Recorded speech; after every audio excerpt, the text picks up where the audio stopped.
It's time for the 6 at 6 on 95.7 KCMO Talk Radio.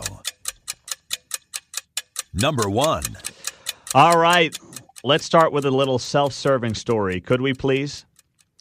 Tonight, we will be broadcasting high school football for the first time in the history of 95.7 FM KCMO Talk Radio. And we will be doing it at Blue Valley West when they take on St. Thomas Aquinas, 7 p.m., in partnership with a really cool company, Sportscaster.com. And this is not just your typical high school football broadcast.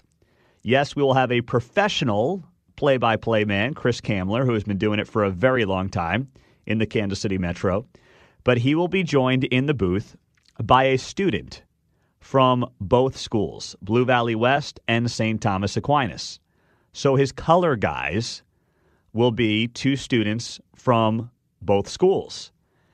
It's a very cool concept that was proposed to me a couple of months back, and I said, let's make it happen. So the team here has been able to put this together. We are thrilled to be broadcasting this game tonight. Kickoff is at 7 o'clock, right after Mark Levin's second hour.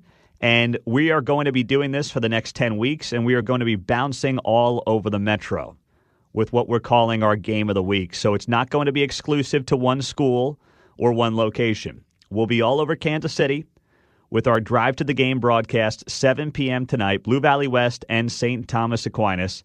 And we are so looking forward to having that game on our airwaves. So watch the Chiefs tonight and then put KCMO Talk Radio on in the background to hear one of the best games of the week in Kansas City area high school football. Next up. Number 2. Well, speaking of Kansas City area high school football, not some good news here. Kansas State defensive end and former Liberty North star Jay Sean Ross was arrested early Wednesday morning in southeastern Kansas on drug charges. Yesterday, K-State Athletics said that Ross, a KCMO native, is no longer on the team. His profile on the K-State Athletics webpage has been removed. He was arrested by the Arma Police Department in Crawford County, Kansas. He was booked into the Crawford County Jail at 3:18 a.m. on Wednesday morning on one count of distributing marijuana. His bond was set at $15,000. He was a 4-star prospect out of 5 stars as a defensive end in the class of 2024. He went to Alabama first. So, I mean, you go to Alabama. I know they had a rough week last week against Florida State, but still, we all know what Alabama football is. He goes to Alabama. He transfers to K-State after 1 year in Tuscaloosa. He has not even suited up for a game, and now he's kicked off the team. It goes to show you, as somebody once told me, the guys that make it to the NFL are not just the most talented. They're the most talented who keep their heads on straight. And actually, there's a great feature piece today in the Kansas City Star. Sam McDowell wrote it, and it's about how Travis Kelce almost threw it all away. He had suspensions when he was at Cincinnati. He had issues off the field. I mean, he almost threw away his entire football career. But he got a second chance or two, and obviously the rest is history. He will go down as one of the all-time great tight ends. But these guys, you know, they are just one decision away from losing it all. And that may be what ends up happening to Jay Sean Ross. Alabama to K-State, off the K-State team, and now we'll have to see what his future holds. Next up. Number 3. I will keep the theme going. The NFL season kicked off last night. Eagles beat the Cowboys 24-20 as Philadelphia, of course, is the reigning Super Bowl champions. But tonight it is Chiefs, it is Chargers, it is our first Red Friday, of course. They are in Brazil for this game. Mark, are you sleuthing on the Swifties? Do they think that Taylor is going to show up tonight in Brazil? Most of them don't think that she's going to be there, but there's always a chance. You never know. Yeah. So you're saying there's a chance. There's a chance. Yeah, I don't think she's going to be there. I mean, this is not a safe place to go.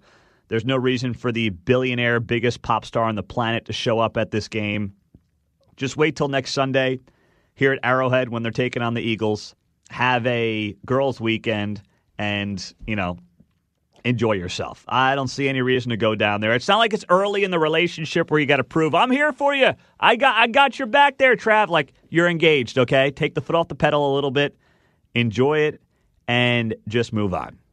Next up in the 6 at 6. Number 4. All right, let's go to this one. American Eagle. We told you about this yesterday, but just so you know, they finished up with a 38% surge in their stock on Thursday after massive Q2 results that saw them blow out expectations. Unbelievable. This is not something that Wall Street expected, and that's why there was such a massive surge in American Eagle stock. 38% jump. My goodness. So it's been a run. They are obviously crediting a lot of this with Sydney Sweeney and what she has done in the success of her Great Jeans campaign that knocked it out of the park for American Eagle. And they got a lot of flack for it. Many on the left were like, you can't do that. That's racist or something, because it was a play on words. Great Jeans with Sydney Sweeney, Jeans, but the play on words was obviously jeans, Genes. And some people claimed, oh, this is like Nazi propaganda. That's what this is. No, it's just like actually a good-looking woman in their jeans with a clever slogan that sells a lot of jeans. It actually worked out brilliantly. So American Eagle continues to skyrocket in something that I think a lot of folks in corporate America are now learning. Do not listen to the crazy woke people on social media. It won't be good for you. Next up. Number 5. All right, we got a jobs report that's dropping in 35 minutes.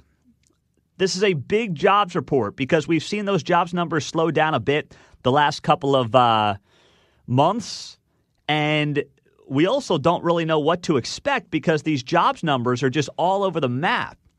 And you don't know, is this going to be something that is a real number? Will it just be revised down or up in the next couple of months? We don't know, but it comes down in 35 minutes here on KCMO Talk Radio. We'll be watching that closely. And last on the 6 at 6. Number 6. Missouri redistricting moves ahead. The plan to change the congressional map from a 6-2 GOP Democrat map to a 7-1 map got through a House committee yesterday, 10-4. The vote came along party lines, and now it will continue to move on through the system in Jeff City as that special session marches on. This will happen. It is just a matter of when, not if, the map gets changed and squeezes out Emmanuel Cleaver here in Kansas City. There is your 6 at 6.